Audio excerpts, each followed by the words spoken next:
नमस्कार, बहुत बहुत स्वागत है आपका IBC 24 के खास बुलेटिन सिटीलाइट में और मैं हूं आपके साथ सृष्टि पांडे। विधानसभा चुनाव के दौरान कांग्रेस के लिए मुसीबत साबित होने वाले महादेव सट्टा ऐप घोटाले का जिन लोकसभा चुनाव के पहले एक बार फिर बाहर निकल आया है। छत्तीसगढ़ पुलिस की EOW ने पूर्व मुख्यमंत्री भूपेश बघेल समेत 21 लोगों के खिलाफ FIR दर्ज कर ली है। राजनांदगांव लोकसभा सीट से कांग्रेस उम्मीदवार भूपेश बघेल के खिलाफ दर्ज हुई ये FIR न केवल लोकसभा चुनाव के प्रचार अभियान में प्रमुख मुद्दा रहेगा, बल्कि ये भूपेश बघेल के सियासी करियर के लिहाज से भी अहम साबित होगा।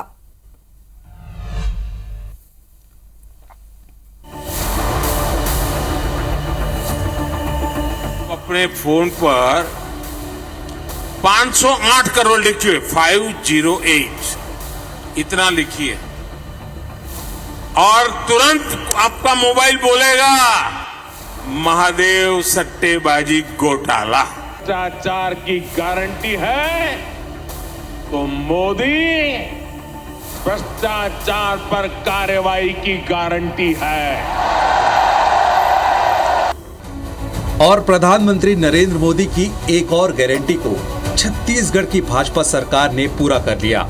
महादेव सट्टा ऐप केस में छत्तीसगढ़ पुलिस की EOW यानी आर्थिक अनुसंधान शाखा ने पूर्व मुख्यमंत्री भूपेश बघेल समेत 21 आरोपियों पर FIR दर्ज कर ली है। ये FIR ED की ओर से दाखिल की गई चार्जशीट के आधार पर दर्ज की गई है। FIR में कहा गया है कि महादेव ऐप प्रमोटर को पुलिस और प्रशासनिक अधिकारियों के साथ प्रभावशाली राजनीतिक व्यक्तियों का संरक्षण प्राप्त था। इस प्रोटेक्शन के एवज में ऐप प्रमोटर्स की ओर से भारी रकम दी जाती थी। ये वही प्रोटेक्शन मनी थी जिसका जिक्र प्रधानमंत्री नरेंद्र मोदी ने अपनी चुनावी सभाओं में किया था। अपने फोन पर 508 करोड़ लिखिए, 508 इतना लिखिए और तुरंत आपका मोबाइल बोलेगा महादेव सट्टेबाजी घोटाला। प्रधानमंत्री नरेंद्र मोदी छत्तीसगढ़ के पूर्व मुख्यमंत्री भूपेश बघेल को जिस 508 करोड़ रुपए प्रोटेक्शन मनी के तौर पर दिए जाने का जिक्र कर रहे थे, इसका आरोप इस ऐप के प्रमोटर शुभम सोनी ने दुबई से जारी अपने एक वायरल वीडियो में लगाया था। इस वीडियो में वो तत्कालीन मुख्यमंत्री भूपेश बघेल को 508 करोड़ रुपए दिए जाने का दावा कर रहा था। जैसा कि मेरा मीटिंग हुआ था CM साहब से, तो उन्होंने बोला था कि दुबई जाओ, अपना काम बढ़ाओ और वहाँ मीटिंग करो जाके। तो मैं गया और मीटिंग भी हुआ मेरा कई लोगों से।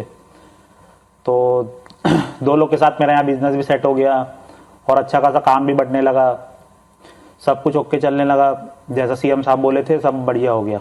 जब मेरा मीटिंग हुआ उसके बाद से मैंने अब तक 508 करोड़ रुपए दे चुका है। हमारे बघेल साहब, बिट्टू भैया और उनके जो लोग हैं उनको मैंने 508 करोड़ रुपए दिया है। महादेव ऐप मामले में पूर्व मुख्यमंत्री भूपेश बघेल का नाम पहले भी सामने आया था, जब पिछले साल 2 नवंबर को ED ने असीम दास नाम के शख्स को 5 करोड़ 39 लाख रुपए के साथ राजधानी रायपुर के एक होटल से पकड़ा था। ED के मुताबिक असीम दास ने स्वीकारा था कि उसे ये रकम महादेव ऐप के प्रमोटर शुभम सोनी की ओर से छत्तीसगढ़ विधानसभा चुनाव प्रचार में खर्च करने के लिए किसी बघेल राजनेता को देने के लिए दी गई थी। ED की चार्जशीट के आधार पर अब EOW की ओर से FIR दर्ज कर लिए जाने के बाद भाजपा ने भूपेश बघेल पर चौतरफा हमला बोल दिया है। क्या मसला चल रहा है, जनता के बीच चर्चा का विषय है, हम सब जानते हैं। कुछ बातें सामने आई हैं जिसके आधार पर EOW में अपराध पंजीबद्ध किया गया है। जांच होगा, विषय सामने आएगा। बहुत विस्तृत जांच महादेव ऐप के विषय में किया है और ED के इन्वेस्टिगेशन के आधार पर ये FIR हुआ है। तो जैसा करेगा वैसा भरेगा। आने वाला समय बताएगा, जांच शुरू होगी और जांच के बाद में जो भी दोषी पाया जाएगा उनके खिलाफ में कार्रवाई होगी। चूंकि भूपेश बघेल पर FIR लोकसभा चुनाव से पहले दर्ज हुई है और वो राजनांदगांव लोकसभा से कांग्रेस उम्मीदवार हैं, लिहाजा खुद भूपेश बघेल और बाकी कांग्रेस नेता भी इसकी टाइमिंग पर सवाल उठा रहे हैं। तो राजनांदगांव लोकसभा के चुनाव भारतीय जनता पार्टी हार चुकी है, हार मान चुकी है। ये स्पष्ट कि वहाँ के चुनाव वो हार चुके हैं और इस कारण से बदनाम करने के लिए इस प्रकार की चीजें लाई गई है। महादेव ऐप को लेकर एफआईआर दर्ज करना भारतीय जनता पार्टी के षड्यंत्र को दिखाता है। भारतीय जनता पार्टी लोकसभा चुनाव में घबराई हुई है, डरी हुई है। उसे ऐसा लगता है कि छत्तीसगढ़ में एक भी लोकसभा की सीट नहीं जीत पाएगी, तो वह कांग्रेस के नेताओं के खिलाफ षड्यंत्र कर रही है। कांग्रेस नेता भले ही एफआईआर के पीछे सियासत तलाश रहे हों, लेकिन गृह मंत्री अमित शाह ने छत्तीसगढ़ में भाजपा की सरकार बनने पर भ्रष्टाचारियों को उल्टा लटकाकर सीधा करने की चेतावनी तो पहले ही दे चुके थे। ये जो आदिवासियों का पैसा हजारों करोड़ रुपया घोटाले में खा गए हैं, उनको उल्टा लटका कर सीधा करने का काम ये भारतीय जनता पार्टी की सरकार। बहरहाल महादेव ऐप केस में पूर्व मुख्यमंत्री भूपेश बघेल के खिलाफ दर्ज हुई एफआईआर के बाद शुरू हुई सियासी बयानबाजी से एक बात तो साफ है कि विधानसभा चुनाव के बाद अब लोकसभा चुनाव के दौरान भी ये मुद्दा काफी गर्म रहने वाला है। सौरभ सिंह परिहार के साथ Sandeep Shukla, IBC 24, Raipur.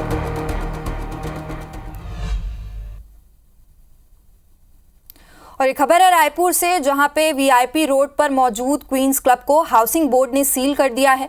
Private public partnership के तहत इस क्लब को एमिनेट इंफ्रास्ट्रक्चर प्राइवेट लिमिटेड को दिया गया था, लेकिन इस कंपनी ने किसी के क्लब को संचालन के लिए दे दिया, जिसके बाद उस कंपनी की ओर से बिना बताए क्लब का नाम बदलकर नियमों का उल्लंघन किया जा रहा था। अधिकारियों के मुताबिक क्लब प्रबंधन की ओर से पिछले कई सालों से बकाया 37 लाख रुपए जमा नहीं किए गए थे। IBC 24 ने लॉकडाउन के दौरान चोरी छिपे संचालित हो रही पार्टी के दौरान हुए विवाद में गोली चलने के बाद नशे के काले कारोबार का खुलासा किया था और राज्य में संचालित हो रहे नशे के कारोबार का भांडाफोड़ किया था।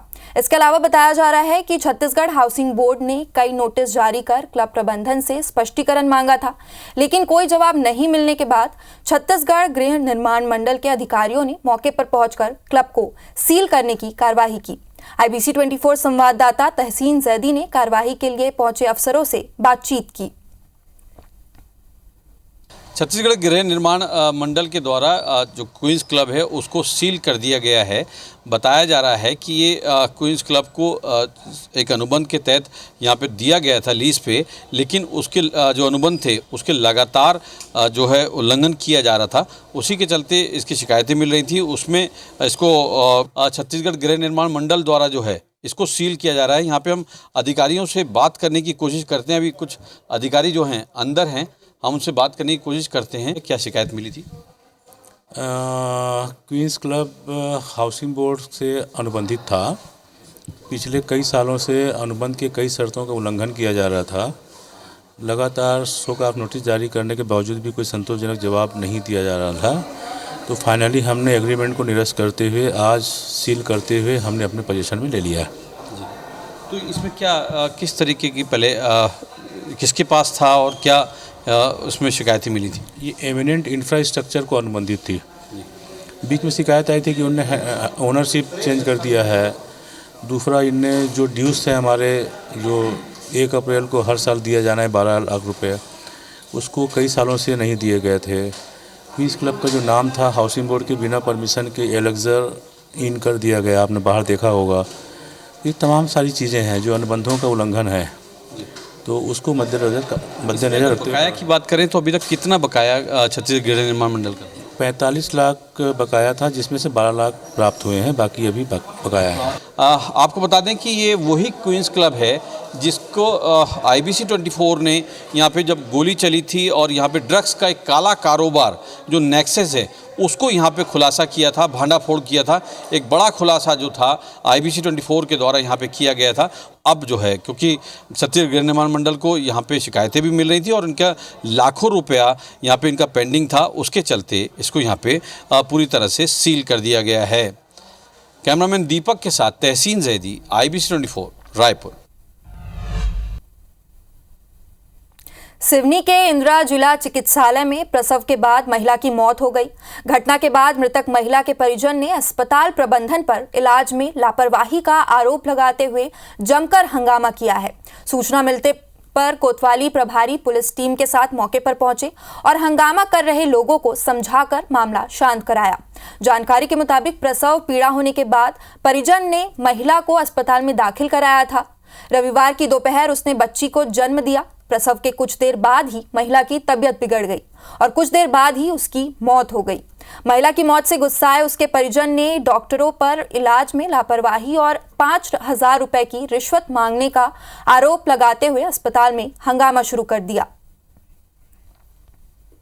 भांजी है ये, और जब भांजी पहले से स्वस्थ थी, बढ़िया थी, जब यहाँ लेकर आया मैं तो उसको ऑपरेशन के लिए बोला मैडम ने, और ऑपरेशन करा और उसके बाद से ब्लीडिंग नहीं रुकी।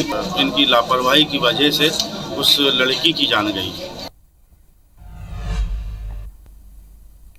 एक तरफा प्यार में कोई किस हद तक गिर सकता है, इसका ताजा उदाहरण इंदौर में देखने को मिला, जहां एक सनकी ने युवती से बदला लेने के लिए सारी हदें पार कर दी।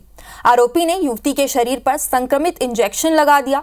बता दें कि इंदौर के सराफा क्षेत्र में एक युवती पर संक्रमित इंजेक्शन लगाने के मामले में पुलिस ने एक महिला सहित 5 आरोपियों को गिरफ्तार किया है।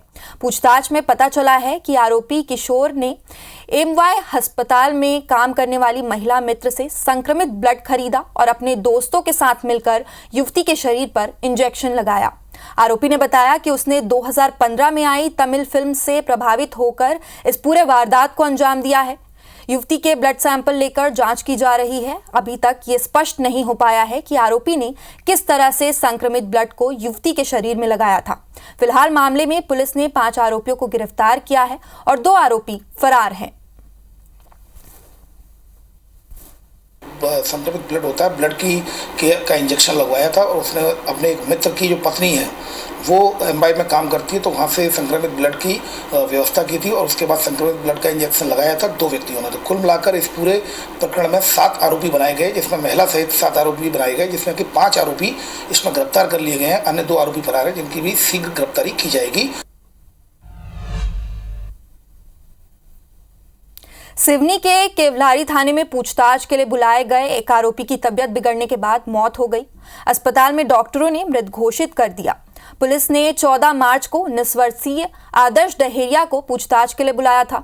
युवक पर नाबालिग लड़की के अपहरण का आरोप था। पोस्टमार्टम के बाद पुलिस ने युवक का शव परिजनों को सौंप दिया है। इस दौरान परिजनों ने पुलिस पर प्रताड़ना का आरोप लगाते हुए जमकर हंगामा किया, जिसके बाद पुलिस ने परिजनों को थाने के सीसीटीवी फुटेज दिखाए और परिजनों को जांच का आश्वासन दिया है। तब परिजनों ने युवक का अंतिम संस्कार किया। फिलहाल मामले की न्यायिक जांच के आदेश दिए गए हैं और पोस्टमार्टम रिपोर्ट का इंतजार है। पूछताछ के दौरान सारी कार्रवाई होने के बाद में जो आदर्श डहरिया था उसकी अचानक तबीयत खराब हुई और जैसे उसने तबीयत खराब हुई तो उसने जैसे ही बताया, पुलिस के द्वारा उसको केवलारी अस्पताल भर्ती कराया गया, जहां पर डॉक्टर द्वारा चेकअप किया गया, जिसमें उसकी मृत्यु बताई गई। उसमें जितने भी शिकायत बिंदु उन पर भी बिंदुवार जांच की जाकर उसमें विधि संगत कार्रवाई की जाएगी।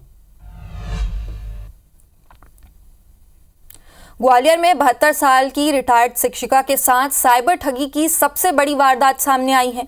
पीड़िता रिटायर्ड शिक्षिका शहर के मुरार थाना क्षेत्र के सीपी कॉलोनी की रहने वाली है। ठगों ने मुंबई पुलिस विभाग का होना बताकर बुजुर्ग महिला के खिलाफ हैरासमेंट और मनी लॉन्ड्रिंग को लेकर 24 मामलों में एफआईआर दर्ज होना बताया। फिर पुलिस गिरफ्तारी का डर दिखाकर आरोपियों ने 52 लाख रुपए ठग लिए। वहीं बुजुर्ग महिला ने इसकी शिकायत साइबर क्राइम ब्रांच में की और वहीं पुलिस में मामला दर्ज कर जांच शुरू कर दी है। 14 तारीख को 46 लाख और 15 तारीख को 5। बड़े 2 दिन के अंदर आपके पास जो है मजिस्ट्रेट से वो आ जाएगा कि आप इस केस से बरी की जाती हैं। तो आया कुछ ऐसा? नहीं, उसमें जांच करके एफआईआर अभी जांच करके अकाउंट फ्रीज करने की कार्रवाई और फिर एफआईआर करके जब सर कंप्लीट जानकारी प्राप्त हो जाएगी तो एफआईआर करके आरोपियों के विरुद्ध कार्रवाई की जाएगी। गुना में ज्योतिरादित्य सिंधिया कई कार्यक्रमों में शामिल हुए। उन्होंने ब्राह्मण सम्मेलन में हिस्सा लिया और खेल के मैदान में भी हाथ आजमाए। इसी दौरान उन्होंने प्रधानमंत्री मोदी को लेकर कहा कि उनका सपना है कि भारत 2047 तक विश्व गुरु बन जाए। भारत को विश्व में आर्थिक शक्ति बनाना है। हम 10वें नंबर से 5वें नंबर पर पहुंच चुके हैं। 2-3 साल के अंदर हम तीसरे नंबर पर पहुंच जाएंगे और जर्मनी और जापान को पीछे छोड़ देंगे। सिंधिया गुना में ब्राह्मण सम्मेलन में भाग लेने आए थे। इसी दौरान उन्होंने ये बात कही।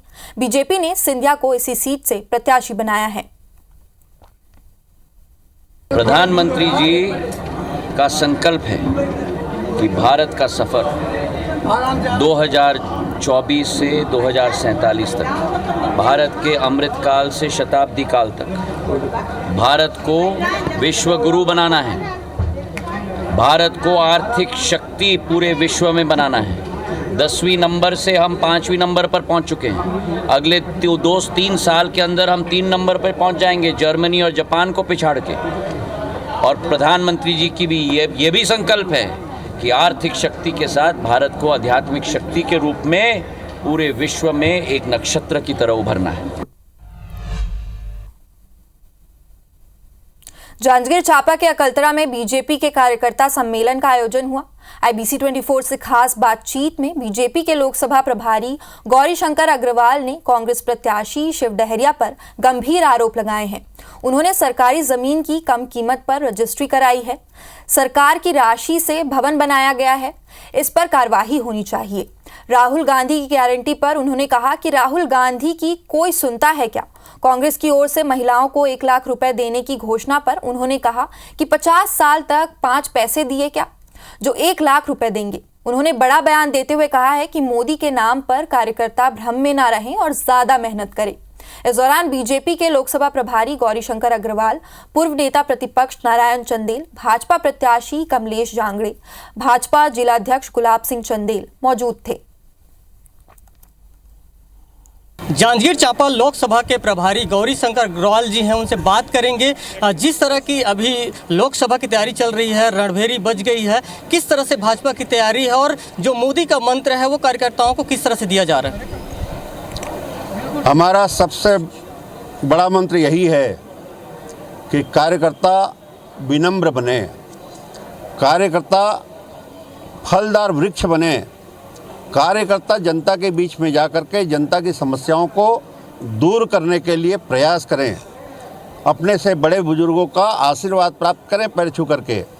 जनता का विश्वास जीतने का जब हमने बीड़ा उठाया है, आप देख रहे होंगे 2 सीट से 303 पहुंच गए और इस बार तो 370 पार भाजपा और 400 पार एनडीए। लगातार भाजपा बाहरी प्रत्याशी का मुद्दा उठा रही, लेकिन शिव डहरिया जी का कहना है कि वो 2 बार इसी लोकसभा क्षेत्र से विधायक रह चुके हैं, तो किस तरह से बाहरी हुई, इस मुद्दे पर आपका क्या? अपने अंदर झांक करके देखें, जिस विधानसभा से चुनाव लड़ते हैं दूसरी बार वहाँ नहीं लड़ते। अगर वो जनता के बीच लोकप्रिय होते और जनता का आशीर्वाद उनको मिलता तो पलायन नहीं करते। इसलिए मैं कहता हूँ कि प्रत्याशी कांग्रेस का पलायनवादी है, वो कभी एक जगह स्थिर नहीं रहता। ये थे हमारे साथ गौरीशंकर अग्रवाल जी, जिनका कहना है कि लोकसभा में भाजपा की स्थिति काफ़ी मजबूत है और लगातार यहाँ पर प्रयास किया जा रहा है भाजपा कार्यकर्ताओं के द्वारा। निश्चित तौर पर उनका दावा है कि इस बार भाजपा की जीत होगी और उन्होंने कांग्रेस प्रत्याशी डॉक्टर शिव डहरिया पर भी निशाना साधा है। उनका कहना है कि वो जहाँ भर भी जाते हैं वहाँ पर वो दूसरी बार चुनाव नहीं लड़ते और इस बार जो लोकसभा क्षेत्र में उनकी हार होगी। राजकुमार साहू, IBC 24, जांजगीर। अंबिकापुर का संत गहीरा गुरु विश्वविद्यालय एक बार फिर सुर्खियों में है। रविवार की छुट्टी होने के बावजूद कुलपति को भागते हुए यूनिवर्सिटी आना पड़ा। विश्वविद्यालय के कुलसचिव विनोद इक्का का सरकार ने तबादला कर दिया है। बावजूद इसके वे यूनिवर्सिटी पहुंचकर फाइलों का निपटारा करने लगे। वे फाइलों को घर से ले जाना चाहते थे। इस बात की खबर जैसे ही यूनिवर्सिटी प्रबंधन को लगी, हड़कंप मच गया। सूचना मिलते ही कुलपति आनन फानन में विश्वविद्यालय पहुंचे। कुलपति ने कहा कि तबादला होने के बाद रविवार के दिन कुलसचिव के रविवार के दिन विश्वविद्यालय आने का कोई औचित्य नहीं है। कुलपति ने कुलसचिव पर फाइलों से छेड़छाड़ का आरोप लगाया है। वहीं कुलसचिव ने अपने ऊपर लगे सभी आरोपों को बेबुनियादी बताते हुए कहा है कि वे पहले भी छुट्टी के दिन दफ्तर जाते थे और तबादला होने के बाद फाइलों को सहेजने पहुंचे थे।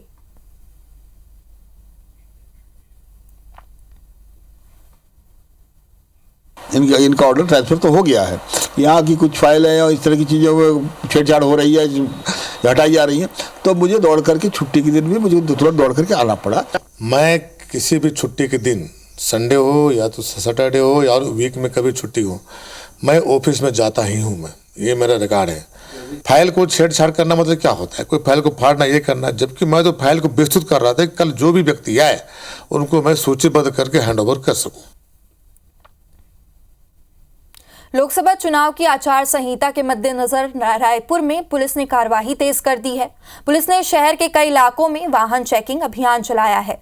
इस दौरान शहर के मरीन ड्राइव इलाके में आवागमन बाधित न हो, इसके लिए स्पेशल चेकिंग बॉक्स बनाकर वाहनों को चेकिंग की गई है। चेकिंग के दौरान कई वाहनों में लगी ब्लैक फिल्म समेत अनाधिकृत नंबर प्लेट हटाई गई है। IBC 24 के संवाददाता तहसीन जैदी ने मौके का जायजा लिया। लोकसभा चुनाव की आचार संहिता लगते ही राजधानी रायपुर में भी पुलिस जो है एक्टिव नज़र आ रही है और उसी के चलते उसी क्रम में एक वाहन चेकिंग का अभियान जो है वो शहर में अब रोज़ाना जारी करने का निर्देश जो है SSP रायपुर ने यहाँ दिया है। उसी क्रम में ये जो चेकिंग है मरीन ड्राइव इलाके में यहाँ पे की जा रही है। आप देख सकते हैं कि एक स्पेशल बॉक्स बनाकर यहाँ पे ये जो चेकिंग अभियान चलाया जा रहा है, जिसकी वजह से कोई यातायात प्रभावित ना हो, किसी भी तरह का कोई जो कह सकते हैं कोई भगदड़ ना हो, उसको लेके यहाँ पे स्पेशल अरेंजमेंट किए गए हैं और सारे जो आला अधिकारी हैं वो यहाँ पे मौजूद हैं और अतिरिक्त बल लेके यहाँ पे जो चेकिंग अभियान है, विशेष चेकिंग अभियान जो शहर के कई इलाकों में संचालित हो रहा है जो आचार संहिता लगने के बाद। तो हम यहाँ पे बात करने की कोशिश करते हैं शहर के एडिशनल SP लखन पटले जी से कि ये किस तरीके के निर्देश दिए गए हैं, किस तरीके के चेकिंग अभियान है। जैसे कि ज्ञात है कि आदर्श आचार संहिता लग चुकी है और पुलिस एक्शन में आ चुकी है कि सभी गुंडा बदमाश, निगरानी बदमाश की चेकिंग और वाहनों की चेकिंग, इसलिए कि जो निर्देश हैं कि किसी प्रकार से अर्नामेंट हो, चाहे पैसों की या फिर ऐसे हथियारों की, इसकी कोई परिवहन ना हो, इसको ध्यान में रखते हुए शहर के विभिन्न चौक चौराहे पे सीमाओं में हमारी चेक पोस्ट लगी हुई है। लगातार पुलिस चेक कर रही है, डिक्की चेक कर रही है। इसके अलावा जो शहर के जो विभिन्न जगहों पे ऐसे जगह जमावड़ा रहता है उसकी चेकिंग कर रहे हैं। तो अभी पिछले दिनों में लगभग हमने 18 लाख के आसपास का कैश बरामद किया था, एक दिन 10 लाख बरामद किया था। तो पुलिस सक्रिय है और चेकिंग कर रही है। तो एक बार हम आपको फिर दिखाना चाहेंगे कि ये सारे आला अधिकारी यहाँ पे हैं और उनकी निगरानी में ये एक विशेष चेकिंग अभियान जो है आचार संहिता लागू होने के बाद ये किया जा रहा है और इस तरीके का जो चेकिंग अभियान है वो निरंतर जारी रहने की बात पुलिस के आला अधिकारी यहाँ पे कर रहे हैं। कैमरामैन दीपक के साथ तहसीन जैदी, IBC 24 रायपुर। इन दिनों पूरे बस्तर में मेला मड़ई का सीजन चल रहा है। केशकाल विधानसभा अंतर्गत फरस गांव के ग्राम आम गांव में देव मेला का आयोजन हुआ। कांकेर में बीजेपी प्रत्याशी भोजराज नाग भी इस देवी देवताओं के मेले में झूमते नजर आए। भोजराज नाग ने बताया कि दंतेश्वरी माई के पहरेदार बाबा नरसिंहनाथ जी का एक देव यात्रा हुआ, जिसमें वो पुजारी के रूप में शामिल हुए। क्षेत्र के सभी देवताओं से आशीर्वाद लिया कि भारतीय जनता पार्टी ने पहली बार पुजारी बैगा प्रत्याशी बनाया है, जिससे देश दुनिया को भी ये पता चले कि बस्तर के पुजारी बैगा भी किस प्रकार से काम करते हैं।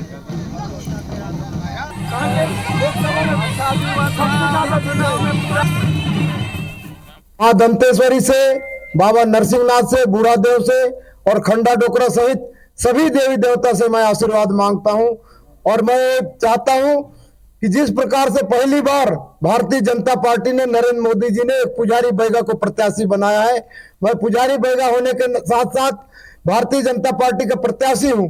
इसलिए हमारे देवी देवता, हमारे धर्म संस्कृति, हमारे रीति रिवाज परंपरा के पूरे भारत देश के लोग जाने। तो फिलहाल इस बुलेटिन में इतना ही। देश और दुनिया की तमाम बड़ी खबरों से जुड़े रहने के लिए देखते रहिए IBC 24। नमस्कार।